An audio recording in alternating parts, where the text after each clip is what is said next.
Итгэл үйлчлэлээс явуулж буй Мирагийн номын тавиур өөр дүрслээд хэлэх юм тийм зүүгээр хатгаж байгаа юм шиг тий.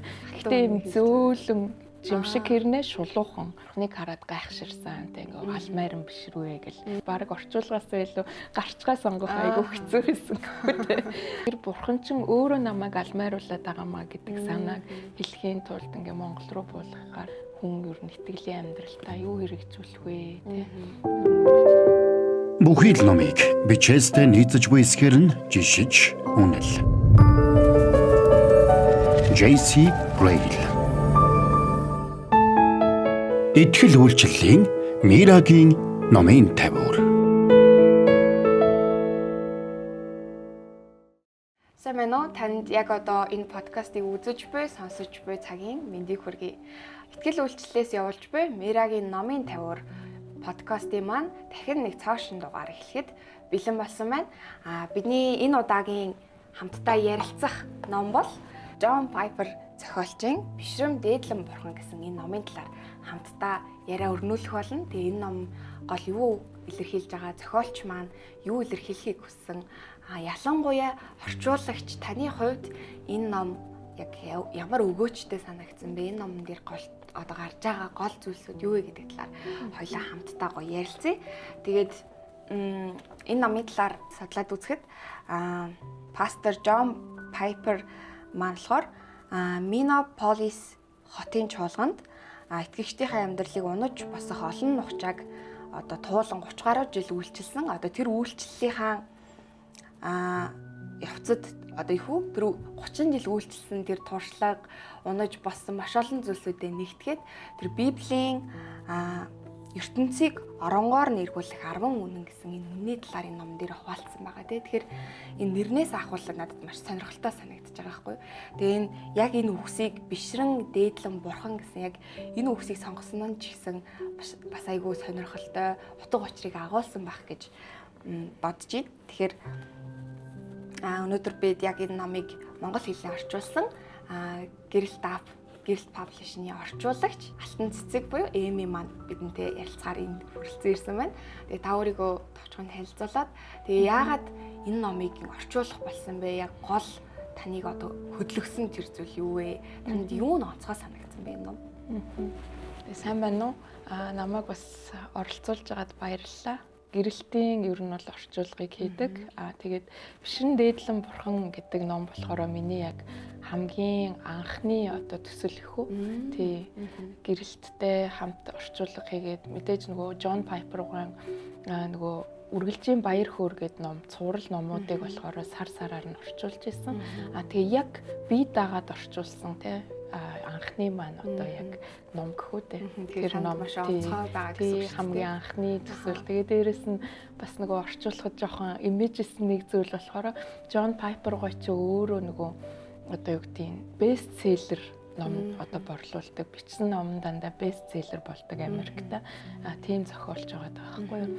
Тэгэнгүүт John Piper-гийн номыг орчуулнаа гэхээр те энийг одоо те хамгийн анхных нь номыг нь орчуулад гаргаж байна. Тэгэнгүүт нөгөө монгол хэл дээр нэг номыг орчуулад гаргачвал тэр номыг чинь хэрвээ муу гаргах юм бол те цаашдаа өөр хичнээн сайн орчуулагч орчуулад анхны орчуулгаараа нөгөө олон нийтэд танигддаг учраас бас аюул том хариуцлага байсан л да.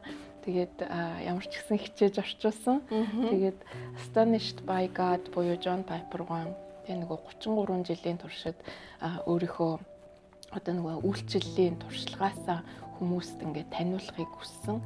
Тэгээд тэр маш олон туршлага байсан ч гэсэндээ тэрийг зүгээр багцлал 10-аас илүү олон үнэн байгаа боловч яг 10 үнэн дотор нөгөө багцлж багтааж тэ энэ чухал 10 үннийг л нийт чуулганууд ингээд авч хэрэглүүл итгэгч хүмүүс авч хэрэглэх юм бол энэ нь хэрэгтэй тий цаашид хэрэгтэй юм аа гэсэн үднээс ингээ бусдад 10 үнэн болгож ингэж ном болгож импэтгсэн байгаа даа.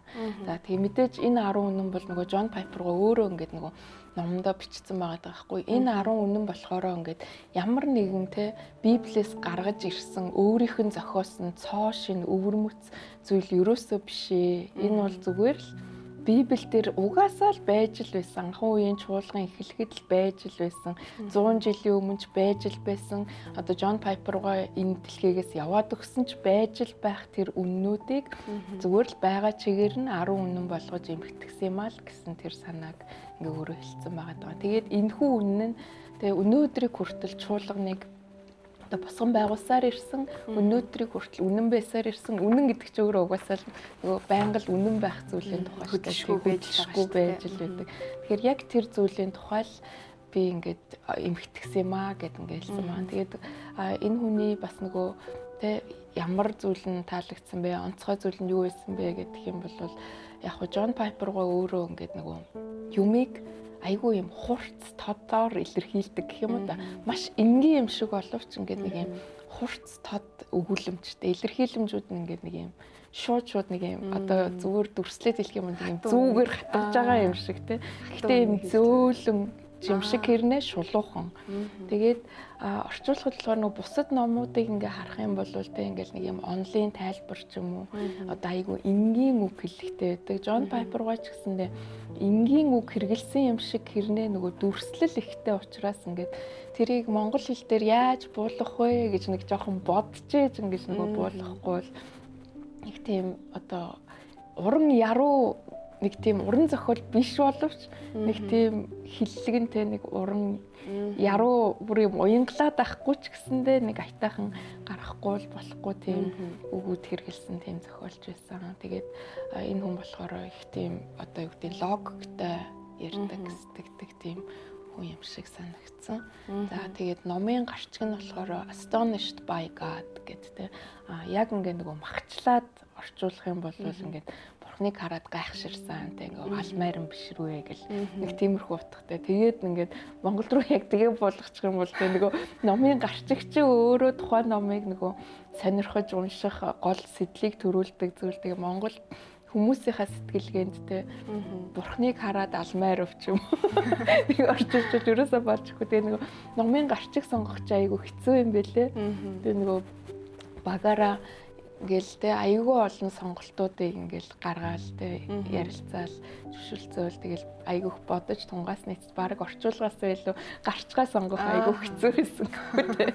Тэгээд бишрэн дээдлэм гэд одоо нэрлэхээр шийдсэн те бишрэн дээдлэм бурхан. Тэгээд Astonished by God гэдэлхээр нөгөө бурхнаар одоо нөгөө эн чинь үйлдүүлэх хэв байгаа байхгүй юу?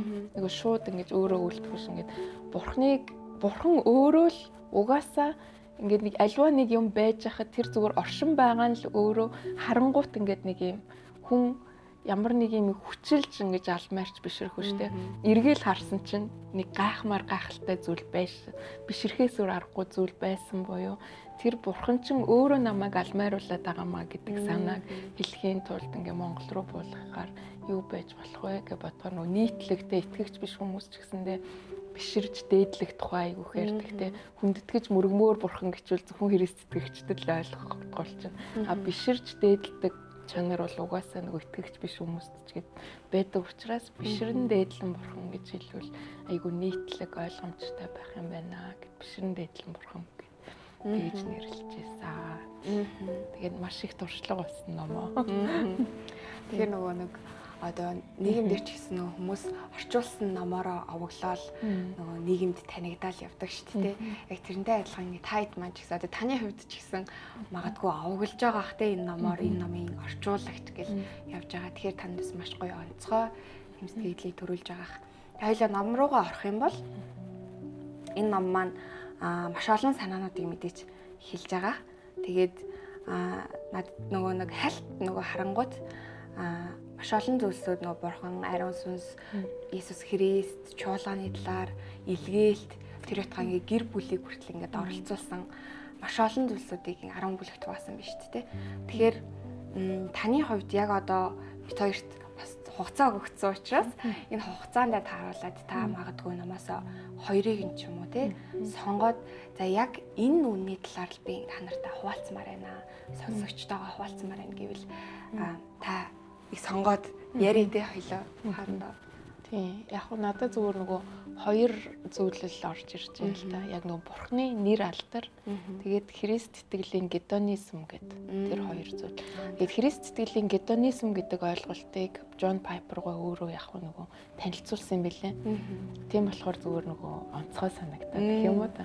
Христ итгэлийн гедонизм гэдэг нь Библиэл дээр бол одоо юу гэдэг гедонизм гэдэг нэрээрээ бол байдаггүй. А гэхдээ зүгээр альва юмнаас те таашаал эрэлхийлэх, тэгээ таашаал авах, баяр хөөргийг мэдрэх гэсэн утгатай тэр үг байгаа байхгүй. Энэ ном өөрөө нөгөө Бурхны тэр нэг хүн Бурхныг нэг биширж дээдлээд байгаа тэр чанарыг л айгүй гой тодорхойлсон тодорхойлт юм шиг надад санагдаад байна. А тэгээд яг уу гедонизмыг ярихаас өмнө яагаад Бурхны алдар, Бурхны нэртэй тэр талаар ярих хэрэгтэй юм бэ гэж зүгээр бодогдоод байгаа зүйл нь Бурхан өөрөө нөгөө хүн төрлөختөнд ингээд өөрийнхөө нэрийг эхлээд мэдүүлсэн тухай гарч эхэлж байгаа хгүй энэ номон дээр. Тэгээд нэрээ мэдүүлэхээс өмнө Библиэлд юуны жишээг авч байгаа хөр нөгөө Мөсө нөгөө ийм шатж байгаа бутны урд ингээд тэг Бурхантай учирдаг штэ. Яг тэр хэсгийг иш татаад ингээд жишээ болгоод яриад байгаа хгүй. Тэгэнгүүт Бурхан эхлээд шууд өөрийнхөө нэрийг хэлээгүй. А эхлээд Мөсөд юугээ хэлсэн бэ гэхээр өөрийнхөө нөгөө мөн чанарыг би хин юм бэ гэдгийг мөн чанарыг хэлэхдээ би байдаг, би байгаа гэдэг үгээр илэрхийлсэн гэдэг байгаа байхгүй. Тэрнийг ингээ харах юм бол Бурхны нэр мөн үү гэвэл мөн. Одоо би байдаг буюу Яве те нөгөө еврейгээр Яве гэдэг нь би байдаг гэдэг нэр гэдэг байхгүй. Тэнгүүд би байдаг гэдэг нэр нь биш мөн чанар нь. Мөн чанараа эхлээд таниулчаад дараа нь яг би байдаг гэдэг тэр нэр нь те миний нэр юм аа гэж дараа нь хэлсэн гэдэг байхгүй. Тэгээ нөгөө мөн чанар нь болохоор одоо Бурхны мөн чанар чи би байдаг гэдэг нь хинээс ч хамаарахгүйгээр тэгээ хин нэгэн оршоод өгөөч гэж хэлүүлэхгүйгээр зүгээр л оршиж байдаг. Оршиж байдаг гэдэг нь нөгөө эхлэлгүй төгсгөлгүй те ямар ч юмнаас хамааралгүй бүрэн эрэхтэй хязгааргүй тэр мөн чанараа илэрхийлж ингэж Мөсөд харуулсан гэдгийг байна. Тэгээд тэр мөн чанар нь одоо өөрөө бие дагаад ийм алдартай, яруу алдартай гэж яриад байгаа байхгүй. Тэгээд тэр яруу алдартай нэрээ одоо ингэж бусдад байгаагаар нь л ингээл зүгээр би оршиж байгаа шүү гэдгээ ингээл те харуулхад л хүн бишрэхээс өөр аргагүй. Одоо ингээд бид нар болохоор зүгээр нэрийн л одоо ингээд сонсоол байдаг шүү дээ тий. За би байдаг гэл тий бурхан гэл одоо бурхан гэдэг ер монголчууд хэлээд байгаа шүү. Тэнгүүт бурхан гэлэнгүүт ингээд нөгөө танил биш учраас тийм бурхан гэд нэг юм сайн мэдхгүй юм а хүн байдаг л тий бурхан гэдэг л нэр юм байна гэж бодоод өнгөрчдөг. Гэтэл яг нөгөө Мөсегийн үед бол тэр би байдаг гэж хэлээд тэр байдаг чанараа харуулах үед хүн тэг бүр сүгдөөд мөргөөд ингээд бишрэхээс өөр аргагүй байдлыг л ингэж нөгөө айгүй гоёор илэрхийлж харуулсан байгаа байхгүй. Тэгээд тэн дээр бас ярьж байгаа нь бурхан алдраа харуулахын төлөө энэ дэлхий дээр ирсэн гэж яриад байгаа. Алдраа харуулахын тулд эрэхтэй одоо тэр алдартай чанараараа хуучин гэрээнд өөрийгөө харуулсан юм байна л да. Би байдаг гэдэг мөн чанараараа. Тэрэнд Израильчуудад ялангуяа ингэж харуулдаг байсан. Тэр чанарыг нь ярих юм бол гэт бүр тий би байдагтай уулзгал юм болвол зүгээр л хайлж урсаал өөхөөс өөр аргагүй бүр өөрийнхөө ямар сул дорой вэ гэдгээ мэдэх тэр чанарыг харуулхад хүртэл Израилийн ард түмэн тэр би байдаг бурхны алдрыг хараад тоогоогүй гэж яриад байгаа байхгүй. Тэгэнгүүт дараа нь Есүс Христ ирээд нөгөө өөрийгөө маш сул дорой одоо нөгөө гологдмол те харьяа гэсэн ч харах дүрс байхгүй, хэлбэр дүрсгүй, цог жавхлангүй. Тэгээд хүмүүсээр гологдсон гэдэг нөгөө Исая 53-ыг аваад жишээ татаад байгаа байхгүй.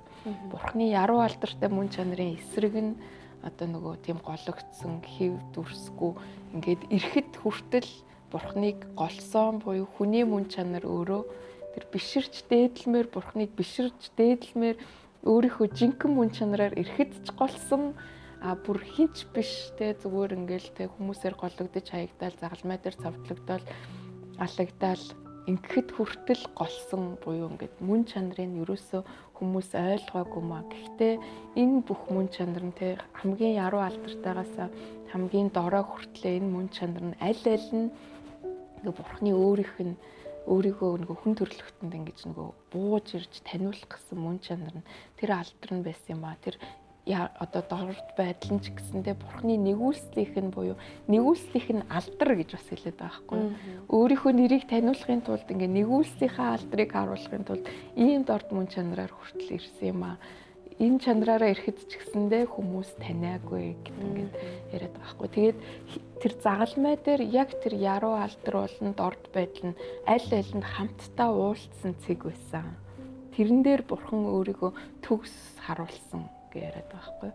Тэгэнгүүт тэрийг уулзах цэг байсан гэдэг дээр нөгөө те үхээд ингээд бүр хинч биш болж байгаа хэрнээ тэн дээр нөгөө ялалт бий болсон. Хүн төрөлхтний ялалт бий болсон. Дээрээс нь тэр үхлийг ялах одоо нөгөө те амлалт бий болсон. Тэрийг харахад л бурханыг биширч дээдэлж те нэгүүлсэн нь ямар агуу юм бэ гэдгийг бодож мэдэж чадах одоо тийм агуу байсан гэдгийг яриад байгаа. Тэгээд одоо тэрнийгээ таниулчаа дараа нь яг нөгөө тэр бурхныг бүрэн таашааж те бурхныг гэрэл хийлгэх нь ямар утга учиртай юм бэ гэдэг нөгөө гедонизм гэдэг ойлголтоо яриад байгаа. Гарч ирдэг. Тий. Тэнгүүт Христ итгэлийн гедонизм гэдэг бол бид нар бурхан хизээ хамгийн их нөгөө алдаршдаг тухай яриад байгаа. Хизээ хамгийн их бурхан алдаршдаг вэ гэсэн чинь бурханыг хайрладаг хүмүүс буюу бурханыг таньж мэдсэн хүмүүс таньж мэдхгүй итгэгч биш хүн байсан ч хамаагүй бурхан дотор бүрэн дүүрэн бурхан байгаад бүрэн дүүрэн сэтгэл ханамжтай болох үед бурхан алдаршдаг гэдэг аахгүй. Тэнгүүт би сэтгэл ханамжтай өнөөдөр тэ итгэгч хүнийхээ хувьд би бурхандаа сэтгэл ханамжтай бүрэн дүүрэн амьдрах үед л бурхан айл хэдийн алдаршдаг нэг юм гайхалтай одоо нэг юм уялдаа холбоо яваад байгаа байхгүй. Тэгэнгүүт бас бидний яг өмнөх дугаартай бас холбогдож байна л да. Бас яг адилхан Джон Пайпер зохиолчийн маань амьдралаа бүүр гэдэг номон дээр бидний өөрөө байгаа бүтээгдсэн зорилго маань өөрөө бурханыг алдаршуулах юм аа гэд бид нар ярьсан. Тэгээд тэрнтэйг уялдаад бурханыг тэгвэл алдаршин гэдэг чинь өөрөө энэ юм байна гэдгийг тас гаргаж ирдэг. Хүн өөрөө ер нь бол одоо тэн дээр хэлж байгаа тайлбарлаж байгаа тайлбар нь юу гэдэг вэ гэхээр хүн өөрөө альва юмыг хараад тий нэг альва юмыг таашахдаа одоо тэрнээс сэтгэл ханамж авахдаа хүн гэж нөгөө алмаарч биширдэг эсвэл уулга алдтай юм байна. Тэгжээж хүний дотор байгаа сэтгэл ханамж бүрэн дүүрэн болдог одоо нөгөө юм мөн чанартай юм байна л да. Тэрийг ингээ айгуу гоёор тайлбарлаж байгаа. Тэр нь одоо жишээ нь хүн айгуу гоё байгальд гарахаараа ямар гоё юм бэ гэж ингээ уулга алддаг гэдэг. Тэгэнгүүт хайртай хосуудыг айгуу гоё жишээ болгож авсан. Тэн дээр болохоор ингээ хайртай хосууд хүртэлтэй чи минь ямар сайхан юм бэ? Чи минь ямар хөөрхөн юм бэ? Чамтайгаа байхдаа би аз жаргалтай байдаг шүү гэд нөгөө илэрхийлэх үед тэр харилцаанаас авах сэтгэл ханамж бүр ингээд одоо дээд зэгтээ хүрдэг гэж яриад байгаа байхгүй юу? Тэгэнгүүт хүн өөрөө бурхан хүн хоёр ч бас л яг нөгөө харилцаа штэ тий.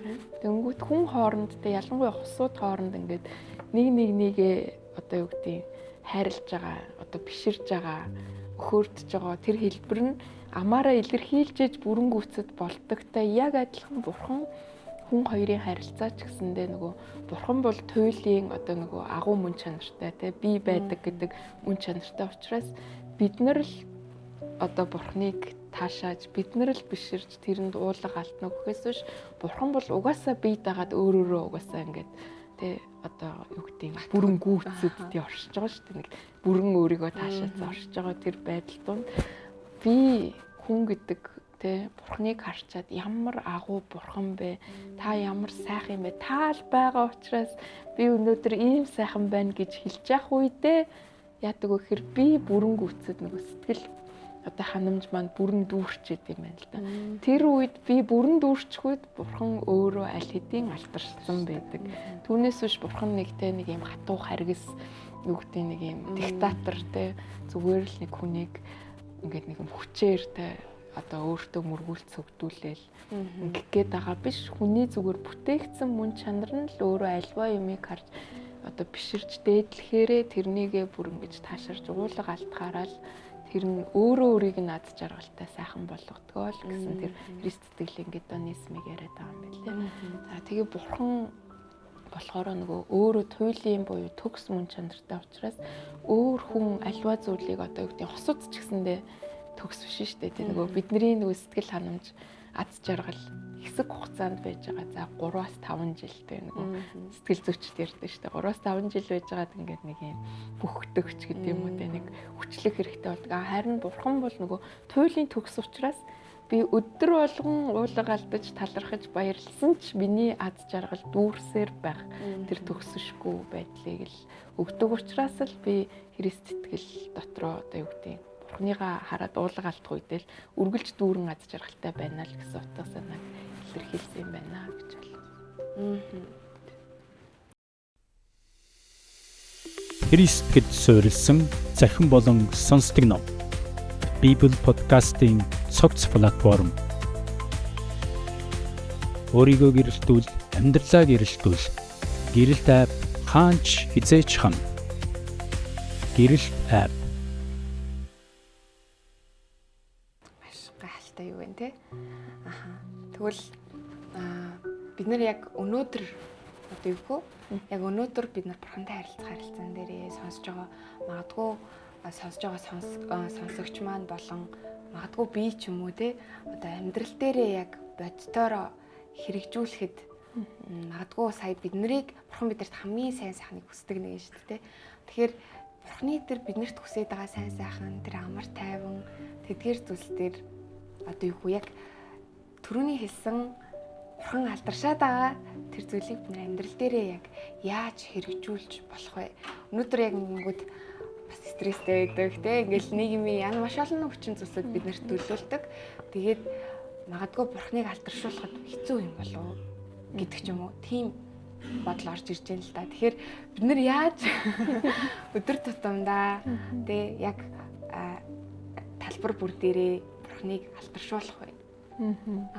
Энэ дээр яг уу ингээд Христ итгэлийн гедонизм буюу те нөгөө аз жаргалыг баяр хөөргийг сэтгэл ханамж тухай ярьж байгаа байхгүй юу?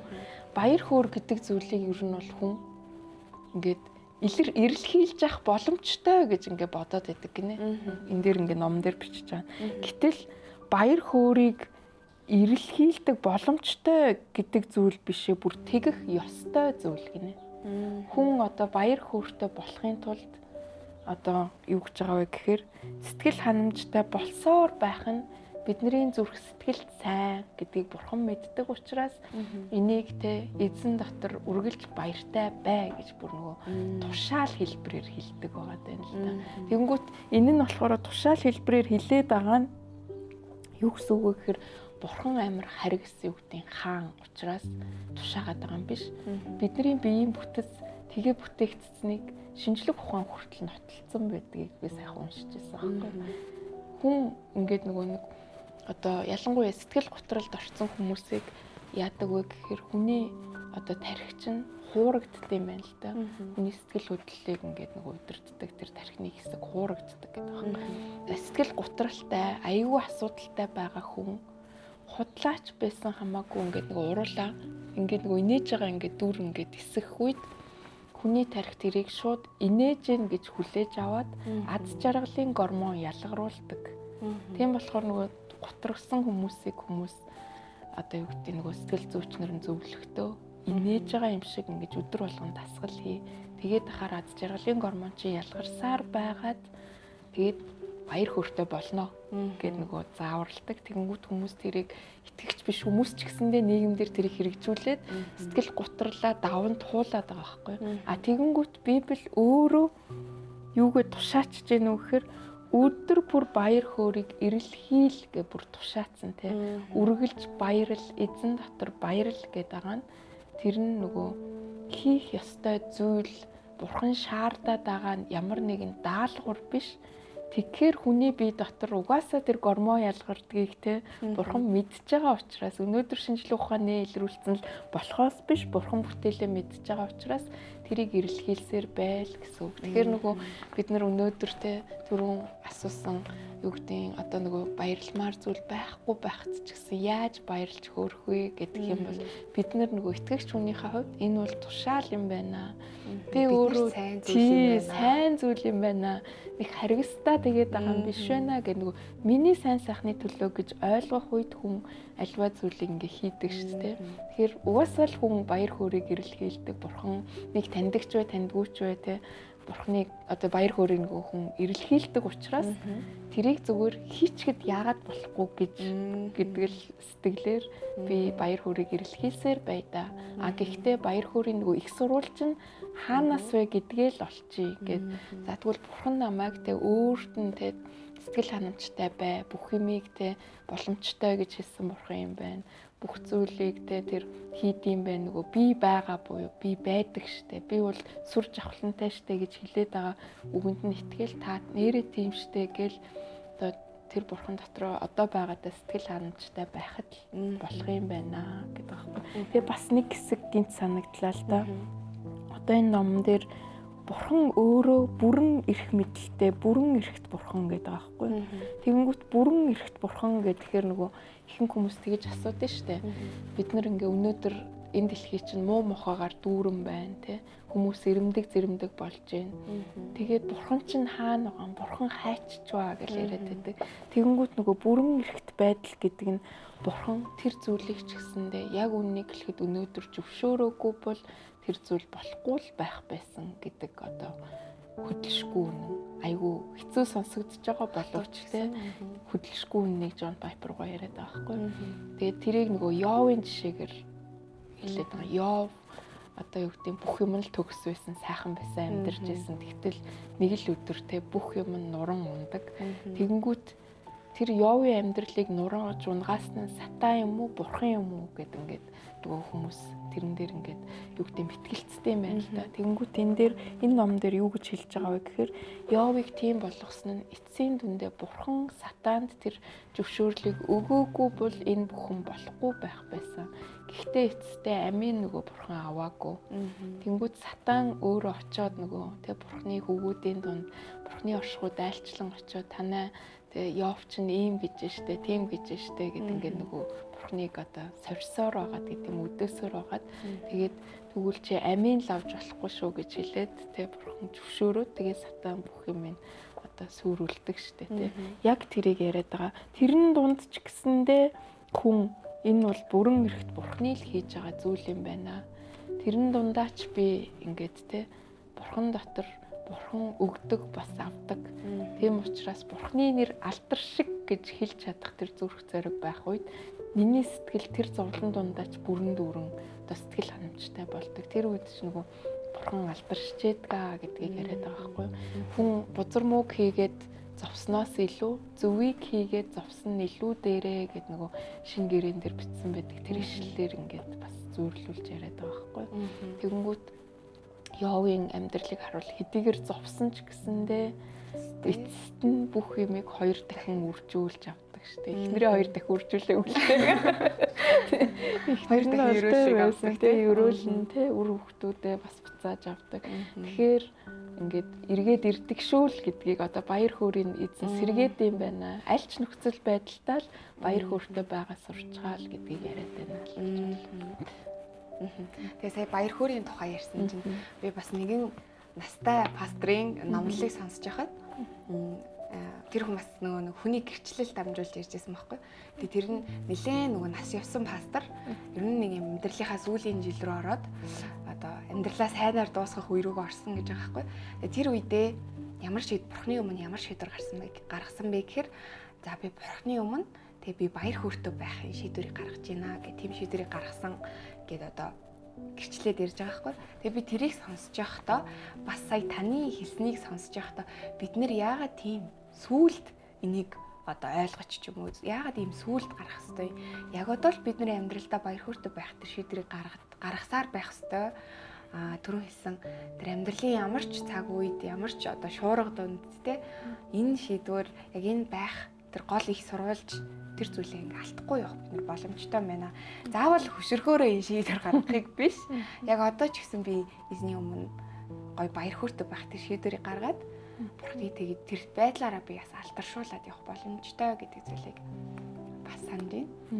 Тэгэхээр өөр за нэг нь бол энийг ярьж байна. Тэнгүүд саныг орчуулж явах үед яг одоо эн чинь бас үг хэллэгийн хувьд бас орчуулахад хэцүү тийм зүйлсүүд бол мэдээж зөндөө тохиолдсон баг. Тэгэхээр энэ донд яг одоо таны сэтгэлд маш одоо тод үлдсэн дахин нэг сэдв гэвэл ямар сэдв магадгүй жишээ одоо зохиолчдын үед зохиолчд маань магадгүй тохиолдсон танд одоо маш юм туссан гэх юм уу үлдсэн тийм зүйл ном бас байна. Орчуулгын тал дээр гэсэн үг үү эсвэл нөгөө аль нь ч байсан бол таныг орчуулж явах үед өөрчлөлт чинь бийж болно. Эсвэл таны одоо зохиолчийн маань хувьд ч гэсэн одоо надад ингэ санагцсан гэдэг зүйл. Яг уу надад орчуулж байхад нөгөө хамгийн их зүрхэнд үлдсэн гэхүү одоо нөгөө тод санагдчихж байгаа гэх юм уу? Хоёр зүйл байна л да. Нэг нь болохоор одоо нөгөө бурхныг бид нэр алдаршуулах үедээ тэрийг яриад байгаа байхгүй юу? Бурхныг алдаршуулна гэдэг нь одоо бид нар ингээл нэг ямар нэг брендийн бүтээгдэхүүнийг те бусдад ингээд нэг таниулахын тулд одоо юу гэдэг үр нөлөөг нэг ингээд илүү мундаг шүү гэж харуулах гэж хичээгээд одоо нэг тухайн нэг байгаа юмны одоо байгаа байдлыг улам ихсгэж харуулад байдаг тийм юм биш ээ. Алдаршуулна гэхэр хүмүүс тархиндаа юу гэж боддог вэ гэхээр борлогдохгүй барааг те алдаршуулад нэг борлуулах гэж оролдож байгаа тийм одоо сэтгэлгээгээр хүлээж авдаг гэдэг аахгүй. Тэгэнгүүт ингээд ботсон ч надад аюу сонирхсан юм. Одоо алдаршуулах гэх монголоор хэлээд байгаа алдаршуулах гэдэг үгийг ч гэсэн монгол хүн тэгж хүлээж аваад байна шүү дээ. Тэгэнгүүт англи хэл дээр нөгөө glorify гэж яриад байгаа шүү дээ. Glorify гэдэг үгийг ч гэсэндээ одоо англи хэлтэй хүмүүс бас яг адилхан тэгж хүлээж авд юм байна гэдгийг ингээд бодоод гайхсан л та. Юу гэхээр одоо альва нэг юу гэдэг нэг мөн чанар нэг тодорхой хэмжээний л мөн чанартай юмны одоо чанарын хэмжээг бүр ихсгээд те тэгээд бусдад нэг ингээ борлуулах гээд байгаа юм шиг бид нар өөрсдөө хүч нэмж өг. Тий хүч нэмж өг тийм юм яриад байгаа байхгүй юу? Тийм тухай ерөөсөө бишээ гэдэг байна. Тэгэхээр надад зүгээр санагдсан юм те. Ингээд glorify гэдгийг гадаадууд ч ингэж ойлгодог хөн алдаршуулах гэхээр бид нар ч гэсэндээ яг тэгж ойлгоод байна те. Гэхдээ тэрийг болохоор John Piper-гоо үгүйсгээд алдаршуулах гэдэг нь бүр юм альва бурхны мөн чанарыг ингээл амар тод томрон болгоол айгүй гоё болгож бусдад сурталчлах гээд байгаа хэлбэр юусоо биш гэж байгаа хгүй. Тэрийг юугаар тайлбарласан бэ гэхээр бичил одоо дурангаар ингээд нэг юм те микроскопоор ингээд жижигхэн одоо харагддаггүй микробуудыг бид нэр ингээд томруулж хардсан штэ. Одоо жижигхэн харагдахгүй байгаа юмыг микроскоп буюу бичил дуран ашиглаад томруулах гээд байгаа юм бол алдаршуулах биш. Харин огторгуйн дуран буюу те одоо юу гэдэг аврах том хэрнээ алс хорлоогоо огторгуйн одод гариг ирэхс тий тэрийг яг байгаа мөн чанарт нь те ойртуулж ингэж нөгөө юу гэдэг яг тэр чин ийм хэмжээтэй шүү гэдгийг ингэж ойлгуулж бүр яг үнэн мөннийг нь байгаагаар нь харуулах гэж оролдоод байгааг л алдаршуулах гэж хэлээд байгаа маа гэж хэлж байгаа юм. Тэгэхээр тэр нь надад айгүй гоё сэтгэлд хүрсэн. Тэгээ зохиолч маань тэрийг ингээд юу гэдэг огторгуйн дуран, бичил дурангаар ингээд те одоо алдаршуулах гэдэг үг чи өөрөө ингээд нэг юм ойлгоход те нэг юм тодорхойгүй одоо ингээд тайлбарлахаас нааш нэг юм тодорхойгүй байгаад байна шүү дээ. Тэрийг маш гоё ингэж нэг илэрхийлж гаргаж ирдэг зохиолч байгаа байхгүй юу. Тэгээд тэрийг ингээд орчуулж яхад надаа одоо энэ зохиолч маань ямар гоё те альва зүйлийг ингээд алдаршуулах гэдэг ганцхан үгэн дээр хүртэл ингэж бүр ухаж төнхөж хүнд ойлгуулахын тулд ямар гоё ингэж нөгөө те цагаан зориулж ингэж ухаанаа одоо зарж илэрхийлдэг хүн бэ гэж бодогдсон. Тэгэхээр ингээд алдаршуулах гэдэг үгийг зүгээр л огторгуйн дуран бичил дуран гэж хэлэхэд шууд ойлгочихж байгаа байхгүй.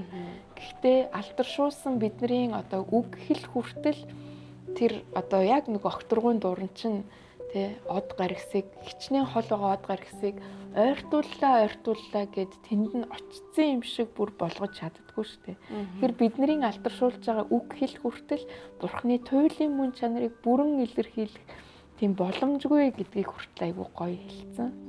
Тэгээд бас энийг орчуулж яхад нэг огторгуйн дуран, бичил дуран гэдэг монгол үгийг олох гэж бас их зовсон.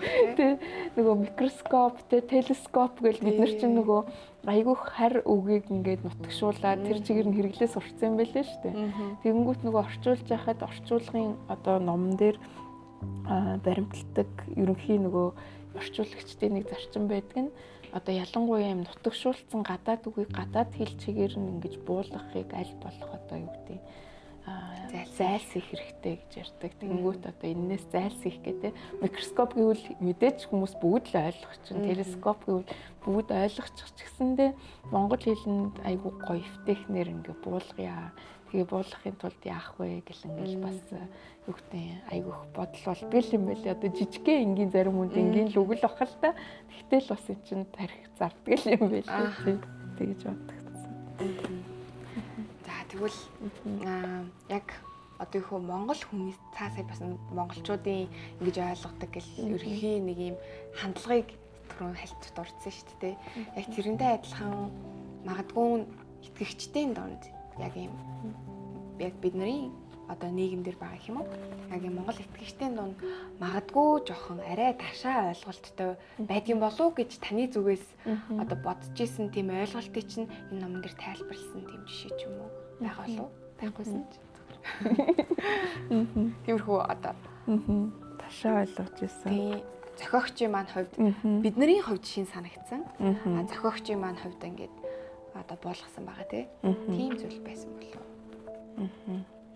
Яг гоо тийм юм бол би нэг хараагүй байна. Тийм. За тэгвэл та яг орчуулад орчуулах явцдаа ч юм уу орчуулж дуусаад ч юм уу. За энэ номнаас яг энийг л бариад үлдчих юм байна да гэж бодсон зүйл. Юу байна яг одоо за яг мэдээч маш олон зүйл байгаа. Мэдээч бүхэлдээ Библиэс авж байгаа тэр үннүүдийн талаар бичсэн учраас. Гэхдээ таны хувьд яг за энийг барьж аваад гэдэг нэг зүйл байсан болов? Яг уу ном маань бүхэлдээ өөрөө нөгөө 10 том санааг илэрхийлж байгаа шүү дээ. Христ доторх Бурхны сайн мэдээ те. Бурхны бүрэн эрхт байдал, дайн дэлхийд үйлчлэх илгээлтийн дуудлага, Христэд итгэгч хүний амьдралаар амьдрах тухай, ариун хүмүүсийн төвчээр гэж юу юм те. Библийн дагуух эрэгтэй хүн, эмэгтэй хүн гэж ямар байдیں۔ Тэгэд бид нар чинь итгэгч хүмүүс готрангуй юм шиг харагддаг боловч үргэлж баяр хөөртэй байдаг гэд. Эндээс яг ингээд те юу гэдэг энийг нь л үлдээгэл энийг нь л авчий гэдэг юм бол хэцүү. Ягаад гэвэл бүгдээрээ цогц ойлголт. Гэхдээ надад зүгээр Джон Пайпер гоо яг маш одоо юу гэдэг улс ууртай санагдсан нэг зүйл нь хэлээд байгаа нь одоо ингэж байгаа байхгүй.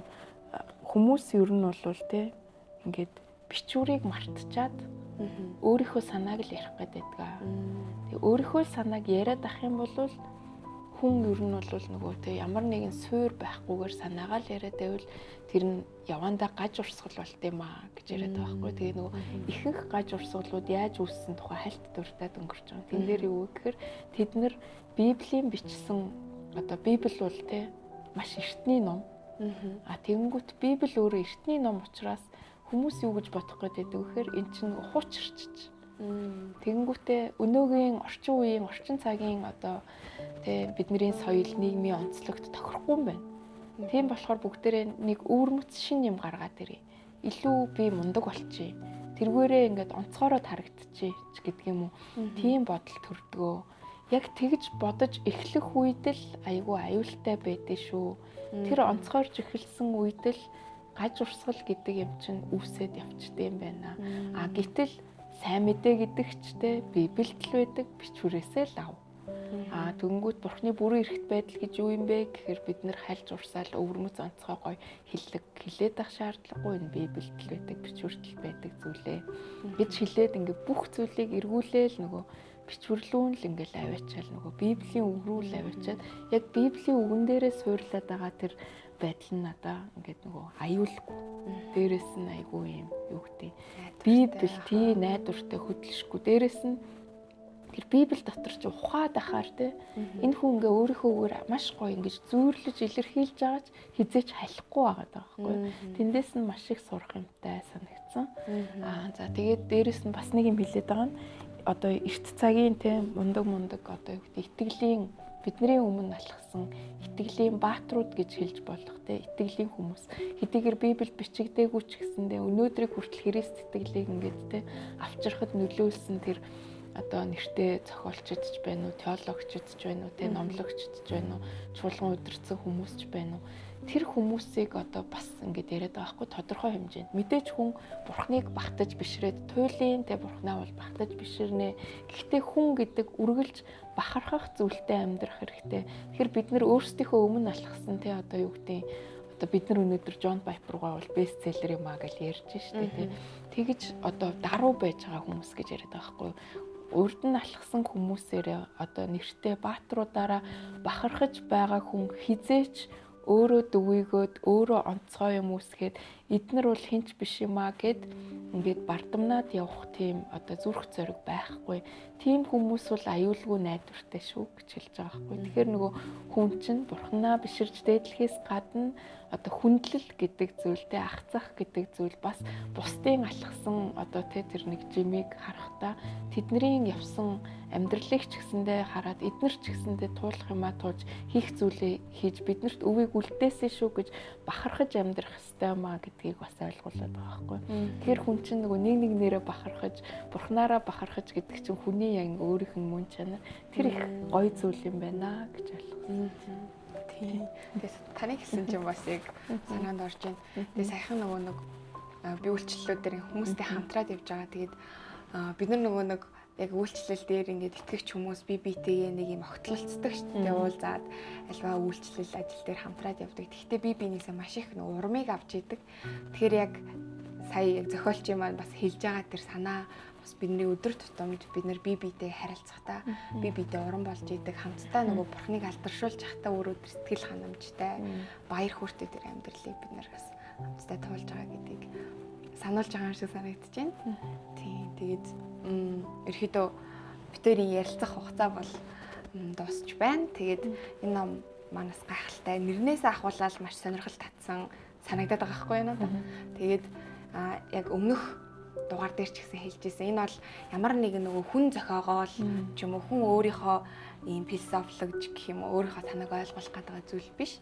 Энэ бол харин бурхны үгийг дамжуулж байгаа зохиогч юм аа л нэг одоо дамжуулж байгаа хэлбэр болж байгаа. Тэгэхээр энийг бас дахин сануулж өгсөнд баярлалаа. Тэгээд гоё амттай те энэ маш гоё одоо амар үн цэнтэй санагдаж байгаа байхгүй юу. Тэгээ энэ номны хадлаар гоё бидэндээ багахан хэсгээс нь ч гэсэн гоё хуваалцаад энэ гоё мөн чанар энэ ойлголтууд энэ талаар хуваалцсан танд маш их баярлалаа. Тэгээд сонсогч маань ч гэсэн эндээс бас бурхны мөн чанарын талаар баяр хөөртэй амьдрах талаар ингээ олон зүйлсүүдийг магадгүй нэг зүйлийг ч гэсэн ингээ сонсоод ойлгож авсан байхаа гэж найдаж байна. Тэгээд үргэлжлүүлэн бид гэрэл даавтаа хамтран гахалтай энэ бурхны үгээр хөтлөгдсөн, бурхны хүслээр хөтлөгдсөн эдгээр зохиолч орчуулагчдын номыг хүргэсээр байх болно. Тэгээд Мирагийн номын тавиартай та хамт байж үргэлжлүүлэн та манай YouTube хуудсанд subscribe дарж, манай page хуудас руу бас орж лайк, шеэр хийж бусдад дамжуулж бас бурхны үг, бурхны ажил хийх зэрэг байгааг дахин сануулж эдгээр зүйлсийг бусдад түгээгээсэй гэж бас хүсэж байна.